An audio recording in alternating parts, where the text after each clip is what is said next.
Nós vamos abrir a palavra do Senhor nesta manhã no livro de Atos dos Apóstolos.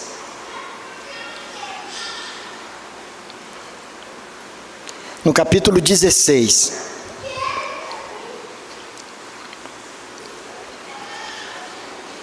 Atos dos Apóstolos, capítulo 16.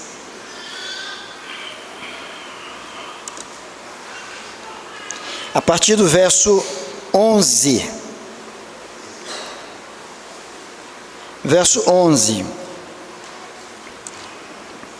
É uma história bem conhecida dos irmãos. Diz assim a palavra do Senhor: Tendo, pois, navegado de Troade, seguimos em direitura a Samotrácia, no dia seguinte a Neápolis, e dali a Filipos, cidade da Macedônia, primeira do distrito, e Colônia. Nesta cidade permanecemos alguns dias. No sábado saímos da cidade para junto do rio, onde nos pareceu haver um lugar de oração. E assentando-nos, falamos às mulheres que para lá tinham concorrido. Certa mulher chamada Lídia, da cidade de Tiatira, vendedora de púrpura, temente a Deus, nos escutava. O Senhor lhe abriu o coração para atender às coisas que Paulo dizia. Depois de ser batizada, ela e toda a sua casa, nos rogou, dizendo: Se julgais que eu sou fiel ao Senhor, entrai em minha casa, e aí ficai. E nos constrangeu a isso. Vamos orar? Senhor amado, nós louvamos o Teu nome pela Tua palavra, porque cremos firmemente que ela é a inerrante e fiel palavra do Senhor. Nós Te agradecemos, porque através dela o Senhor se revela a nós, e através dela o Senhor manifesta a Tua vontade para as nossas vidas, Senhor. Pedimos ao Senhor que, em nome de Jesus, nos ajude, Senhor, a compreender a Tua palavra e a guardar a Tua palavra firmemente nos nossos corações, Senhor. Assim como o Senhor fez na vida de Lídia, quando ouviu aquilo que o apóstolo Paulo estava dizendo, que da mesma forma o Senhor também faça conosco, abrindo também o nosso entendimento para compreender a Tua palavra, para nos alegrar na Tua palavra, para ser abençoado pela Tua palavra, Senhor. Fica conosco nesta hora. Nós oramos, Senhor, no nome amado de Jesus. Amém. Alguém já disse de que não há nada tão ruim que não possa piorar. Mas também, a mesma pessoa que disse isso afirmou que não há nada tão bom que não possa melhorar. Não há nada tão perfeito, tão satisfatório nas nossas vidas que não possa melhorar. Por que eu digo isso? Porque muitas vezes nós chegamos a uma conclusão muito simples: está tudo bem na minha vida, está tudo bem na minha família, eu sei que Deus existe, eu creio em Deus, eu até me considero alguém temente a Deus, então eu acho que não me falta mais absolutamente nada. Tudo que eu preciso, eu tenho uma família, tenho uma esposa, tenho um esposo, tenho filhos, tenho um lar que me abriga, tenho um alimento sobre a minha mesa, as minhas necessidades têm sido supridas, afinal de contas, Eu estou trabalhando e, graças a Deus, em meio a tantas pessoas que hoje padecem sem um trabalho, mas Deus me deu a oportunidade de trabalhar e, através do meu trabalho, sustentar a minha casa. Então eu acho que está tudo muito bem na minha vida. Está tudo tranquilo, não há nada que possa acontecer para melhorar ainda mais. Esse texto que nós lemos é um texto muito conhecido. É um texto que fala sobre uma mulher, e não propriamente sobre uma mulher, mas sobre a manifestação da graça de Deus sobre a vida de uma mulher. Esse texto aqui, Atos 16, ele está encravado na narrativa acerca da segunda viagem missionária do apóstolo Paulo. E essa segunda viagem missionária, ela tem uma característica muito peculiar. É que Paulo, depois de ter feito a sua primeira viagem, uma viagem exitosa, onde ele esteve em muitos lugares diferentes, pregando o evangelho, expondo a palavra de Deus, falando de Jesus. Muitas pessoas entregaram as suas vidas a Cristo e comunidades foram formadas a partir daquelas pessoas que se converteram. Então Paulo deixou igrejas plantadas em vários lugares. A sua missão é concluída, ele louva a Deus pelo êxito daquela missão, e agora Deus coloca no coração dele o desejo de ele retornar àqueles mesmos lugares que anteriormente ele tinha ido. E a intenção de Paulo era tão somente ver como estavam aquelas pessoas. O desejo dele, como um pastor que ele era, como alguém cujo coração estava nas mãos de Deus, era fortalecer a fé daqueles irmãos que receberam a Cristo como Senhor e estimulá-los a permanecer firmes. E ele se dispõe a isso. O fato é que algo inusitado aconteceu. Quando tudo parecia correto, o Senhor impede que Paulo cumpra o propósito do seu coração. Paulo teve uma visão de um homem, de um macedônio, de um varão macedônio, que se coloca diante dele e diz: passa a Macedônia e ajuda-nos. Passa a Macedônia. Paulo teria que, naquele momento, fazer uma escolha. Afinal de contas, a nossa vida, ela é formada, ela é feita por escolhas. Todos nós fazemos escolhas todos os dias na nossa vida. O fato de você estar aqui agora é fruto de uma decisão que você tomou. Foi uma escolha que você fez. Você poderia ter ficado em casa. Você poderia ter ido a qualquer um outro local. Mas você resolveu, nesta manhã, vir para cá. É uma decisão que você tomou. Paulo estava diante de uma situação, uma chamada de Deus para cumprir uma determinada missão, mas o coração dele estava em outra direção.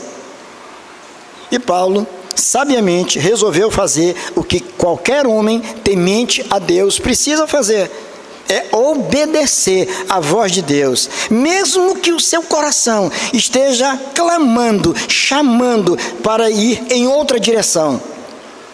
Paulo, naquele momento, ele toma uma decisão de jogar fora o seu plano, de rasgar o seu projeto de vida e dizer: pronto, eu queria isso até agora, mas Deus me mostrou uma outra coisa para eu fazer, e agora eu decido atender o chamado do Senhor.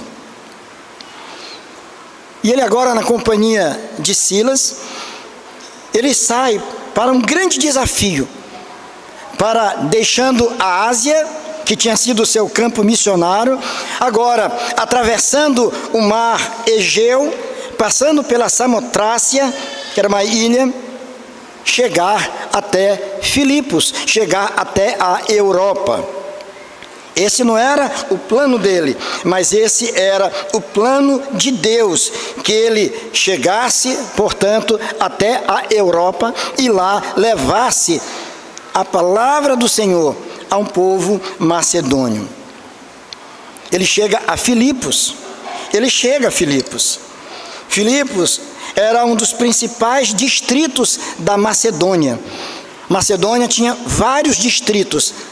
Filipos não era propriamente a capital, mas era uma das cidades mais importantes à época, que vivia sob o domínio dos gregos, especialmente da cultura grega. No passado, essa cidade, Filipos, foi palco de uma cruel batalha entre generais romanos, Cássio Brutus versus Marco Antônio e Otávio. Uma guerra terrível, uma briga terrível que aconteceu entre estes generais no ano 42 a.C. Vejam só, no ano 42 a.C. A guerra termina e Otávio, que se tornou, portanto, vencedor, veio a se tornar o imperador de Roma. Ele, que era um general, veio a se transformar num importante imperador de Roma, assumindo o nome de César Augusto. Aquela cidade, portanto, de Filipos, agora que tinha sido completamente destruída, ela foi restaurada, restabelecida, reconstruída por Filipe. Filipe, que era rei da Macedônia e pai de uma figura muito conhecida, Alexandre o Grande. Aquela cidade cresce, se torna em um grande centro, agora sob o domínio de Roma, do Império Romano, se torna um grande e importante distrito da Macedônia. E Deus, então, não desejava apenas que aquela terra prosperasse comercialmente, culturalmente, mas que ela fosse impactada pelo santo evangelho de Cristo Jesus. Paulo não sabia disso, não era a intenção dele, mas era a vontade de Deus que isso acontecesse, que lá em Filipos, aquela importante cidade, tivesse uma comunidade cristã, tivesse uma igreja. Paulo chega naquela cidade, juntamente com seus companheiros, não somente Silas, que esteve com ele desde o começo, depois eles levam consigo a Timóteo. Timóteo também vai com eles. E aquele que está escrevendo, narrando isso aqui, que foi o médico Lucas. Então, eram os 4 que estavam naquela missão. E eles chegam, então, a Filipos. Como era costume de Paulo, ele, quando chegava numa cidade, ele procurava logo uma sinagoga para cultuar a Deus e ali expor a palavra do Senhor. Isso ele não fez em Filipos, porque em Filipos ainda não havia uma sinagoga. Porque para que pudesse haver uma sinagoga, tinha que ter pelo menos a existência de 10 homens piedosos. Então vejam, por que eu estou trazendo essas informações? Primeiro, para que os irmãos entendam a importância daquela cidade, para que os irmãos possam entender qual era o propósito de Deus para aquela cidade. Depois, para que a gente entenda que, embora a cidade tivesse prosperado, mas dela não havia ainda um centro religioso, como deveria ter. Por isso mesmo, Paulo não vai para a sinagoga, porque não existia uma sinagoga. Mas ele foi informado que ali em Filipos havia uma reunião de mulheres que se encontravam à beira de um rio, à margem de um rio. E Paulo, então, com seus companheiros, resolve se dirigir até aquele local, porque ele sabia que lá ele ia encontrar algumas pessoas convertidas à fé judaica, no caso, inclusive gentios, como é o caso de Lídia, que estava lá, e ele prega o evangelho. Ele passa a expor as escrituras. Alguém passa a palavra para ele, e agora, então, ele começa a falar. Ele fala da obra salvífica de Cristo. E ali no meio daquelas mulheres, diz o texto bíblico que havia uma cujo nome era Lídia. E eu estava fazendo uma pesquisa sobre o nome dela. Na verdade, não se sabe ao certo se o nome dela era de fato Lídia, ou se foi dado esse nome a ela por conta da sua origem.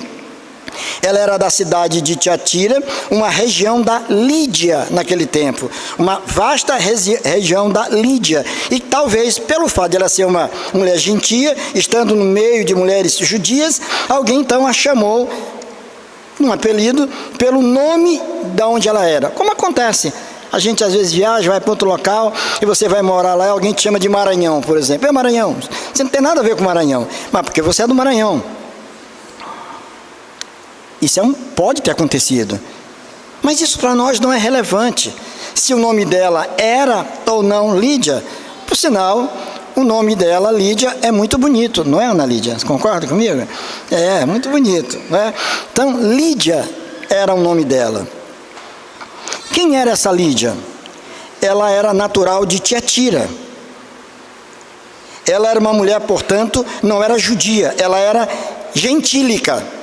Gentios são todos aqueles que não são judeus. Quem não é judeu é gentio. Portanto, nada tem a ver com aquela aliança que Deus estabeleceu com o seu povo. Aquela mulher, ela era próspera, era uma mulher rica, porque ela era uma empresária. Ela vendia tecidos de púrpura finíssimo. A púrpura era uma cor avermelhada, extraída de moluscos. E era alguma coisa que somente pessoas muito abastadas ou nobres podiam ter. E ela comercializava isso. Logo, os clientes dela, as pessoas, os fregueses dela, as pessoas que ela atendia, eram pessoas de uma classe média alta. Isso nos leva a entender que Lídia era uma mulher abastada, era uma mulher independente. Uma mulher independente, que tinha vida própria. Até naqueles dias, as mulheres, elas eram dependentes ou dos pais, ou dos seus maridos, ou dos pais, ou dos maridos. Mas no caso aqui, Lídia era alguém que tinha independência. Porque vejam só, ela era de Tiatira, de um outro local, e ela estava agora em Filipos. Ela fez uma longa viagem para chegar até ali, para trabalhar, e ela trabalhava em vários lugares. Isso nos faz entender que ela se deslocava muito para outros lugares. Portanto, alguns, por conta dessas informações, acreditam que Lídia era não somente uma mulher próspera, mas ou ela era viúva, alguns, poucos, chegam a acreditar que ela era solteira, e há outros que acreditam que ela era uma mulher divorciada, que ela teve um esposo, teve seus filhos, o casamento não deu certo e que agora ela estava vivendo em uma outra condição social. Não dependia mais dos seus pais, não dependia mais propriamente de um marido, ela tinha vida própria, Quem afirma que ela era ou viúva ou casada, pelo fato de, depois da experiência que ela teve com Jesus, ela voltou para casa e todos da sua casa foram batizados. A palavra casa aí é oikia, e essa palavra, quando é usada ali no Novo Testamento, nos leva a entender que a casa se refere ao local onde reside crianças, onde tem várias pessoas. Ela tinha, portanto, além dos filhos que viviam com ela, ela tinha pessoas que o serviam. Devia ter babá, devia ter uma doméstica, pessoas que estavam à sua disposição. Então era uma mulher que tinha toda uma estrutura de vida, era uma mulher extremamente dinâmica, alguém cuja cabeça estava preocupada com aquilo que acontecia dentro da casa dela, na vida dos seus filhos, muito provavelmente na gestão do seu lar, na coordenação de tudo aquilo que acontecia naquele pequeno mundo da sua casa. Como era uma mulher também que lidava com negócios, que lidava com outras pessoas, uma mulher que administrava os seus próprios recursos recursos, uma mulher que recebia dinheiro, uma mulher que pagava, uma mulher que estava à frente talvez até da sua própria época. E quando eu estava pensando e meditando sobre a vida de Lídia, e eu sei que nós temos muitas mulheres que se identificam muito com esse quadro. Mulheres hoje que, além da preocupação que têm com a sua família, com seus filhos, mas são mulheres que estão na luta, no trabalho diário. Mulheres que chegam em casa muitas vezes cansadas, estressadas, desgastadas por conta da dinâmica do seu trabalho. Muitas mulheres dos nossos dias também, algumas, quem sabe, viúvas, outras, se não viúvas, mas que tiveram a infelicidade de passar por uma separação conjugal, mas que nem por isso mesmo deixaram de experimentar a graça de Deus na sua vida.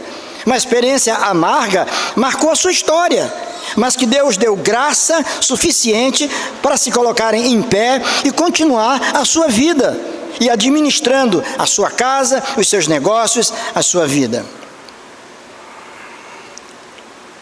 Mas uma coisa ainda mais importante sobre a vida de Lídia, não somente que ela era essa mulher dinâmica, mas o texto diz que ela era uma mulher temente a Deus.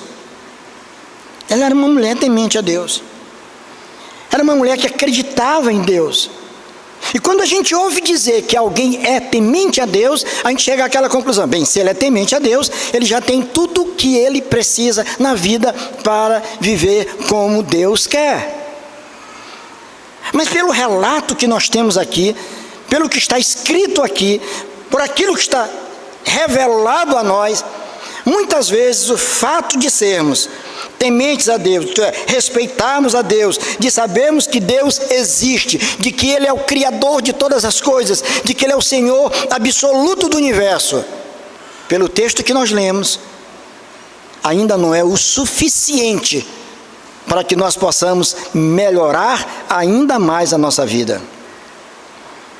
Se a tua vida, presta atenção nisso, se a sua vida está muito boa, se você é alguém que pode dizer: olha, eu creio em Deus, não sou ateu de jeito nenhum e nem sou à toa, nem ateu e nem à toa, eu sou um homem, uma mulher temente a Deus, eu creio em Deus, eu sei que Deus existe, eu respeito a Deus, ótimo.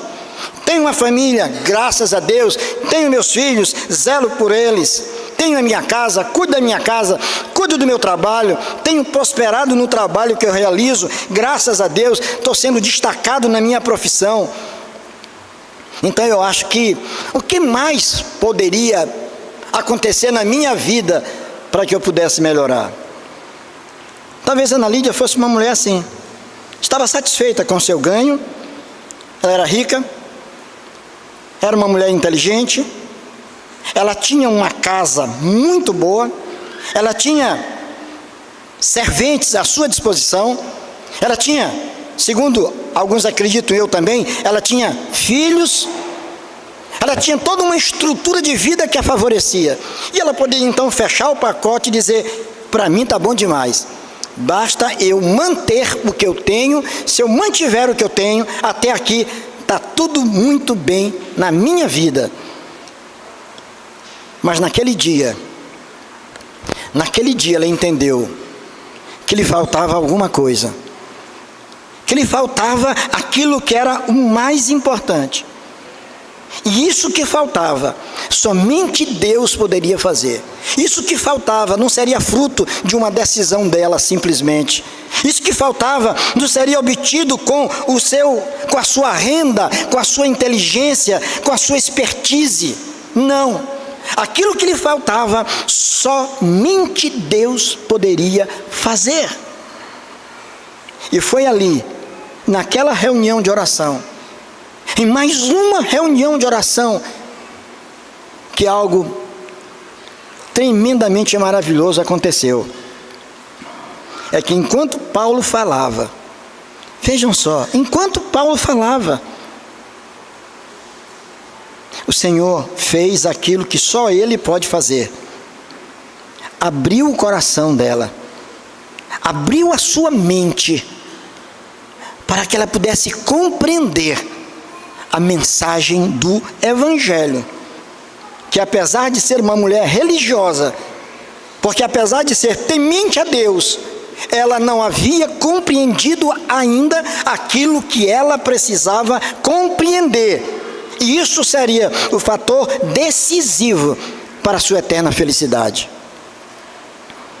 E foi bem ali, naquele encontro, naquela reunião, que isso aconteceu. Ela não imaginava que isso poderia acontecer. Ela estava lá e disse assim: eu estou aqui nessa reunião, eu creio em Deus, como essas mulheres creem, eu estou satisfeito, terminou minha reunião, deixa eu ver o relógio, está na hora de eu ir embora, que eu tenho clientes para atender, eu tenho muita coisa para fazer, minha agenda está cheia, tenho que viajar demais essa semana, e eu tenho muita coisa. Mas valeu a pena, já cumpri meu dever religioso, espiritual, está tudo certo. Ela não imaginou o que estava para acontecer. Deus abriu a sua mente, o Senhor abriu o seu coração, para que ela pudesse compreender e receber aquelas verdades que estavam sendo ensinadas. Irmão, se tem uma coisa que eu estou convencido, toda vez que eu venho ao púlpito, eu estou convencido disso, de que a aceitação das palavras que eu profiro não depende da minha retórica, da minha oratória, do meu discurso, da minha fala, do meu conhecimento, de jeito nenhum. Depende tão somente de um agir poderoso do Espírito Santo do Senhor. Porque somente Ele é que tem a chave dos corações. Só Ele é que pode abrir, não adianta bater. Porque quando o coração está fechado, quando a mente está lacrada, a mensagem do Evangelho parece sem sentido nenhum. Parece tolice. E a gente acaba não compreendendo como que pessoas perdem tempo indo para a igreja, ouvindo alguém pregar, cantando música, ainda mais botando a mão no bolso e dando oferta lá. Não, estou fora. Mas quando a mente se abre, quando o coração é tomado pela presença gloriosa do Senhor, tudo se transforma, e você olha e diz: como eu não percebia isso? Onde eu estava? Onde eu estava esse tempo todo que não percebi isso? Não senti essa alegria. Eu achava que era feliz, tão somente por fazer o que eu quero fazer. Mas agora a minha grande alegria é saber que eu tenho um Senhor que mudou a disposição do meu coração. Portanto, queridos, não há nada tão bom, que não possa ainda melhorar. Tão bom que não possa melhorar. Por isso, se a sua vida está bem, se está tudo bem com a tua saúde, se está tudo bem com as tuas finanças, se está tudo bem com o teu trabalho, na tua casa, se está tudo muito bem, não fique pensando que não pode melhorar ainda mais. Pode melhorar ainda mais, quando o Senhor Jesus se faz presente nas nossas vidas.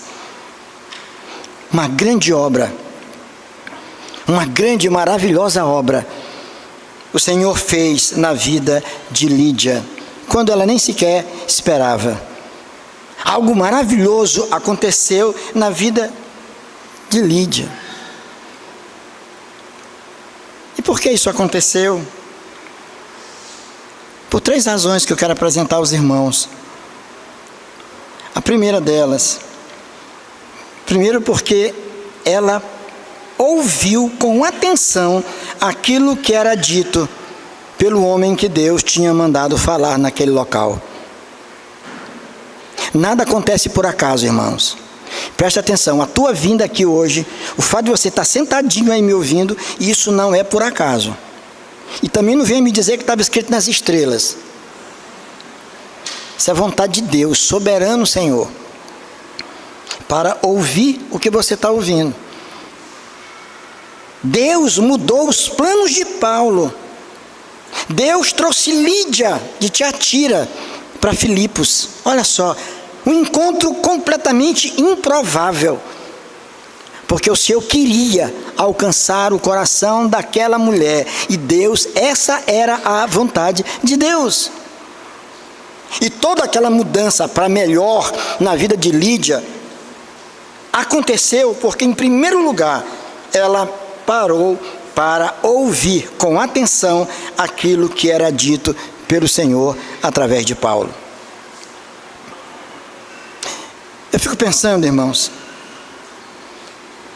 que uma mulher como ela, tão ocupada, uma mulher que tinha uma família e que tinha uma agenda tão cheia por conta dos seus compromissos profissionais, tirar um tempo para ir para uma reunião de oração na beira de um rio. Pare para pensar um pouquinho.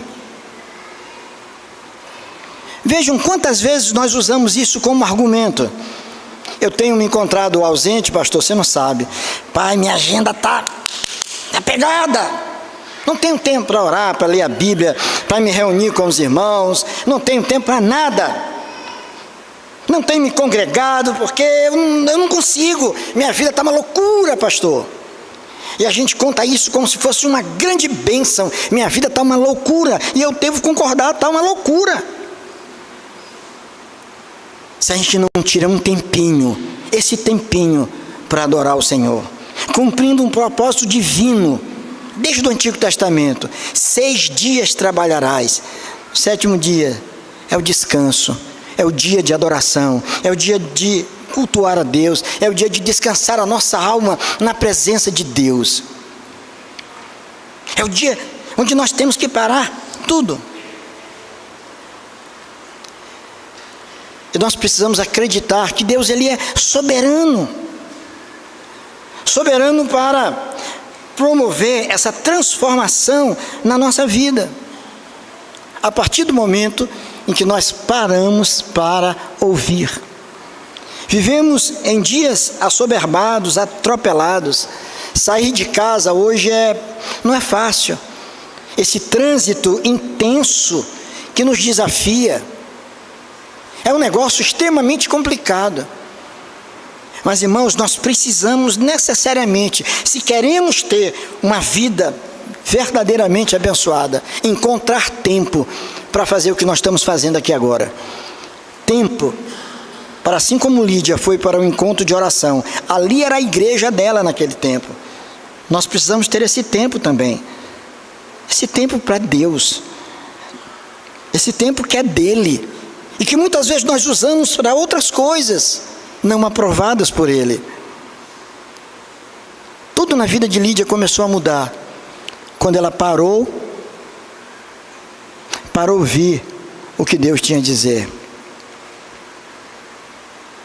Como está a tua vida, meu irmão, minha irmã? Você tem encontrado esse tempo? Você tem buscado esse tempo de fato para ouvir o que Deus está dizendo? Seu coração sente esse desejo de ouvir da parte de Deus aquilo que Ele tem para dizer. Olha, é disso que depende a tua felicidade. A tua felicidade não está atrelada aos bens que você tem, à saúde que você deseja, mas ao fato de você estar no centro da vontade desse Deus maravilhoso que te ama com amor eterno. Então nós precisamos fazer isso. Reveja a sua vida. Reveja a sua agenda, reveja as suas atividades. Não use esse artifício, essa desculpa, eu não tenho tempo. Se você não tem tempo para ouvir o que Deus tem a dizer, você não terá a oportunidade também de viver aquilo que Ele tem reservado para você. E nós precisamos parar e ouvir. E quando volta para casa, a gente volta com o coração cheio da presença de Deus. E você diz, olha, que bênção que eu ouvi hoje. Que bênção maravilhoso. Isso mudou a minha vida. A vida de Lídia era boa e melhorou ainda mais, porque ela parou para ouvir aquilo que Deus tinha para lhe dizer. Mas não somente isso. Eu quero lhe apresentar uma segunda razão. A vida dela melhorou ainda mais, porque além de parar para ouvir o que Deus tinha para dizer, ela tomou uma grande decisão na vida dela. Ela tomou uma grande decisão. Veja no verso 15, que diz assim: depois de ser batizada, ela e toda a sua casa nos rogou, dizendo: se julgais que eu sou fiel ao Senhor, entrai em minha casa, e aí ficai. E nos constrangeu a isso. Vamos deter a nossa atenção só na primeira expressão aqui no começo. Depois de ser batizada. O que significa isso? A decisão que ela tomou, depois que o Senhor abriu o seu coração, depois que o Senhor mudou a disposição interna do seu coração, depois que o Senhor mexeu no interior dela, ela toma uma decisão agora. Ela disse: bem, agora eu não posso ficar fora da família da fé. Eu não posso ficar fora.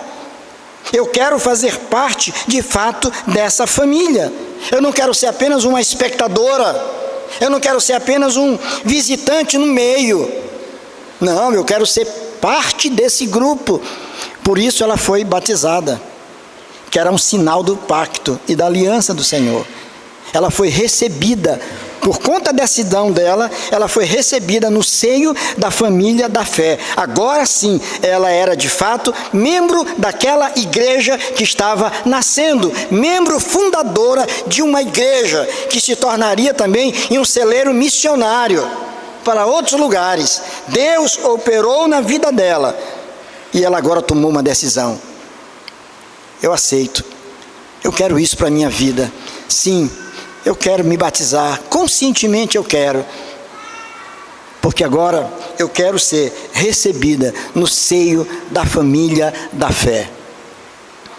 Olha a importância da decisão que essa mulher tomou. Agora ela queria isso, para ela e para a família dela, porque diz o texto que ela e os da sua casa. Então se acredita que ali também tinham crianças e outras pessoas adultas. A influência dela foi significativa na vida de todos aqueles que moravam com ela debaixo do mesmo teto. Ela foi alcançada pela bênção, lá nas margens daquele rio. E essa bênção foi ser derramada lá no seio da casa dela. Porque agora, veio uma terceira atitude dela. Não somente ela parou para ouvir, não somente ela tomou a decisão agora de fazer parte da família da fé, mas agora ela faz um pedido, ela toma uma resolução. Ela resolveu abrir a porta do seu lar para que o evangelho pudesse entrar. Isso é interessante. E é interessante que essa mensagem, eu estava estudando esse texto, que eu já li tantas vezes, já preguei, e dessa vez eu parei exatamente nessa expressão aqui. Ela abriu a porta do lar. E eu fiquei, sabe, Ângelo, reverendo, ela abriu a porta do lar. Que importância tem isso aqui? Por que ela toma essa decisão? Depois de batizada, ela e toda a sua casa, ela nos rogou dizendo: Senhor, se julgais que eu sou fiel ao Senhor, entrai em minha casa. Aí eu lembro daquela música, acho que é Regis Danese, né? Entra na minha casa, entra na minha vida, não é? Senhor, eu quero que a minha espiritualidade, ou que a minha religiosidade não seja vivida apenas nas reuniões de oração. Eu não quero que a minha vida religiosa esteja presa tão somente aos cultos que eu presto na igreja. Mas eu quero que essa bênção, ela possa acontecer dentro da minha casa. Eu quero viver isso no meu lar. Eu quero que o meu lar seja alcançado pela graça de Deus. Eu quero que o evangelho entre na minha casa. Eu abro as portas da minha casa para que isto aconteça. Por isso ela faz o convite. E eram 4 homens: Paulo, Silas, Timóteo e Lucas. Daí se acreditar que Lídia morava numa bela casa, numa casa muito grande, com muitos cômodos, ao ponto de ela hospedar na sua casa 4 homens ali. Ela sabia o que ela queria, e o desejo do seu coração é que aqueles homens pudessem, dentro da sua casa, agora, falar muito mais dessa fé, falar muito mais desse Jesus, porque tudo que ela queria agora era ouvir mais desse evangelho maravilhoso que encheu o seu coração. Que bênção quando a gente faz isso, irmãos. Que bênção é quando você diz: eu não quero a bênção só para mim, eu quero a bênção para minha casa. Aí eu pensava, enquanto refletia sobre isso, hoje estamos comemorando, domingo vamos comemorar o Dia das Mães. Que bênção quando é uma mulher temente a Deus, essa mãe é uma mulher temente a Deus, uma mulher que ama o Senhor, e tudo ela faz para que a sua casa possa existir sob uma atmosfera piedosa, de respeito, de temor a Deus. Ela faz questão de abrir as suas portas para que o Evangelho entre, para que o Senhor Jesus possa reinar naquele lar, que Ele seja o governante naquela casa. Tudo ela faz. Ela luta na criação dos seus filhos, para ensiná-los o temor do Senhor. Ela faz de tudo, não somente para sustentá-los, para supri-los daquilo que eles têm necessidade, mas ela trabalha incansavelmente para que o Evangelho de Cristo possa se fixar naqueles corações. Aquela mulher abriu a porta da sua casa. Que mãe abençoada, que mulher abençoada, que foi instrumento nas mãos do Senhor. Quantas mulheres, talvez aqui mesmo, hoje não tem alegria de ter os seus esposos ao seu lado, dizendo: olha, eu estou aqui porque foi minha mulher. Bastou eu seguir os passos dela. E eu não entendia o porquê disso. E eu me lembro aqui de uma história que eu ouvi, um testemunho de um irmão muito querido. Um testemunho que eu ouvi há muitos anos atrás, e que marcou muito meu coração. E esse é o testemunho de uma pessoa muito conhecida nossa, César. Testemunho do seu pai, Antônio Freitas. Lembra quando... Não, você não lembra que não era nascido, claro. Teu pai... Mas Elazir já era uma mulher crente, piedosa. E ele não. Mas ele zelava, ele levava ela para a igreja. Fazia questão. Deixava. Aí um dia ele contou, ela como enfermeira trabalhava no Hospital Dutra. E era um domingo, ela estava de plantão, e a igreja que ela se congregava era lá no centro, a igreja presbiteriana da Praça da Alegria. E ela chegou, já era tarde, o culto começava às 7, já era mais de 7 horas, e ele disse assim: olha, eu pensava que nesse dia ela chegou, ela entrou, foi lá dentro, trocou de roupa, veio com outra roupa de sair. E ele se espantou e disse: que é isso? Quem foi? Tu vai sair? Ela disse: sim, vou para a igreja, mas não dá mais tempo, ó. O culto já começou. Ela disse: não tem problema não, eu posso chegar atrasada, mas eu vou para o culto. E ele ficou impactado com aquilo. Ele disse: pastor, eu fiquei pensando naquilo. Rapaz, mas que compromisso é esse que essa mulher tem? Que coisa é essa? A mulher chegou cansada do trabalho, mas disse: não tem problema, eu vou chegar atrasada, mas eu vou para o culto. E ela foi. Talvez ela não tivesse noção do impacto daquilo que ela estava fazendo, daquela decisão. Tão somente o seu amor ao Senhor. E ela é de uma família muito piedosa, a família toda, as irmãs, os irmãos, são muito assim, muito consagrados, muito piedosos. Não vou deixar domingo, é dia do Senhor, nem que eu chegue lá só para pegar a bênção do pastor no final, a bênção apostólica. Mas chego. E foi. O tempo passou. Hoje o Freitas é um presbítero. Um homem que tem de onde ele para conversar é falando do Evangelho de Cristo. E eu me lembro que uma vez cheguei lá no comércio, César, lá no João Paulo, e ele estava com um primo dele, acho que Zé de Freitas. E ele estava numa conversa lá. Quando eu cheguei, ele disse: pastor, ainda bem que o senhor chegou, ainda bem que o senhor chegou, ainda bem que o senhor chegou. Eu disse: que foi, meu irmão? Ele disse: não, tem aqui um teimoso ali. Eu disse: ele me jogou dentro da salinha dele lá e saiu e me deixou para conversar com camarada grandão, alto, e ele teimoso, meio cético, né? Meio cético. Começamos a conversar e aquilo que eu falava ele não aceitava, até o momento que eu disse: vem cá, vamos fazer uma coisa bem aqui. Você acredita que a Bíblia é a palavra de Deus, inerrante palavra de Deus? Não, eu não penso assim. Digo, então a gente não tem mais como conversar sobre isso. Vamos falar sobre futebol, sobre política, porque daqui para frente, tudo que eu disser, você vai dizer que não. E você não vai ter fundamento para me rebater, porque eu estou fixado nas Escrituras Sagradas, que para o mundo ela é loucura, loucura. Eu creio que o mar vermelho se abriu. Eu creio, de todo o coração. Eu não sei como faz isso. Deus fez. Eu creio nisso, que o Senhor trouxe à vida pessoas que tinham morrido, estavam mortas, e o Senhor trouxe. Lázaro estava com 4 dias, e o Senhor trouxe ele à vida. Eu creio firmemente de todo o coração. E ele tinha esses embates. Um homem que tem um coração realmente voltado para a proclamação do Evangelho. Muito me ajudou na congregação lá de Rosário, quando tínhamos a congregação lá no Cruzeiro do Anil. Mas tudo começou com uma esposa dentro de casa, uma esposa piedosa, que resolveu honrar ao Senhor com a sua vida. Posso chegar atrasado no culto, mas assim ainda eu irei. Vamos embora, te arrumo, vai me deixar. E ele teve que se arrumar, pegar o carro e deixar ela lá no centro. Sabe, irmãos, Lídia foi uma mulher assim.